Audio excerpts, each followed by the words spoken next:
From AccuWeather.com, this is AccuWeather Daily, a brief host-read article. It's weather news in a nutshell. Tropical activity is in the beginning stages of ramping back up across the Atlantic basin, and AccuWeather hurricane experts are monitoring multiple areas that have a chance of tropical development in the next week. The climatological peak of the Atlantic hurricane season is quickly approaching, falling on September 10th. During this time, forecasters say that conditions are typically ideal for the development of tropical depressions, storms, and hurricanes.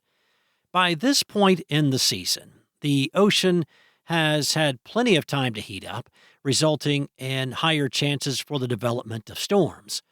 Labor Day weekend is typically one of the busiest times in the tropics, but this year there were currently no named storms across the basin. This is the first time in 27 years that not a single named tropical storm has developed in the basin between August 21st and September 2nd. Numerous tropical waves advancing westward from the coast of Africa across the Atlantic will heighten the chances for development, given the primed conditions and lack of Saharan dust over the region.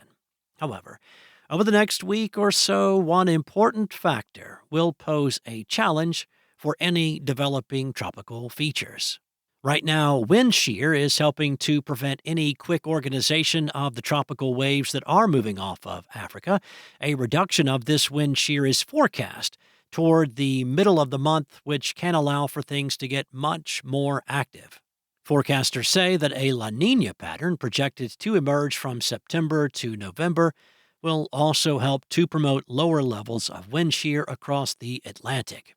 A tropical rainstorm is currently bringing rounds of rain and thunderstorms to the Texas and Louisiana coastlines, which will persist through the next couple of days. Moisture will continue to surge northward out of the Gulf of Mexico and impact the south central states for much of this week. Later this week into the weekend, forecasters are monitoring the potential for a storm to take shape along the southeast coast. This zone has been designated a low risk for tropical formation from September 5th through the 7th. But regardless of development, the threat remains for rounds of rain along the mid-Atlantic and New England coasts by the upcoming weekend. Over the course of the week, a tropical wave will shift into the Caribbean Sea and usher in persistent downpours from the Leeward Islands to the Yucatan Peninsula in Mexico. The latest indication show winds will pilot this wave from the Caribbean waters into the Gulf of Mexico by the upcoming weekend.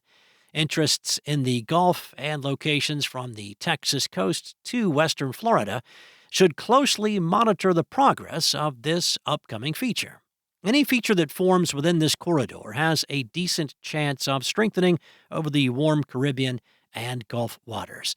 Now, the next storm name for the Atlantic basin will be Francine, as hurricane experts continue to monitor these zones for development over the next week or two. They say that tropical downpours will be the theme across the region regardless. Even pockets of rough seas will be probable as clusters of rain and thunderstorms ramp up across the Atlantic. That's all for now. There are more articles and regional forecasts at AccuWeather.com, and for your local forecast at your fingertips, download the AccuWeather app. Enjoy the rest of your day. I'll be back tomorrow with more weather news.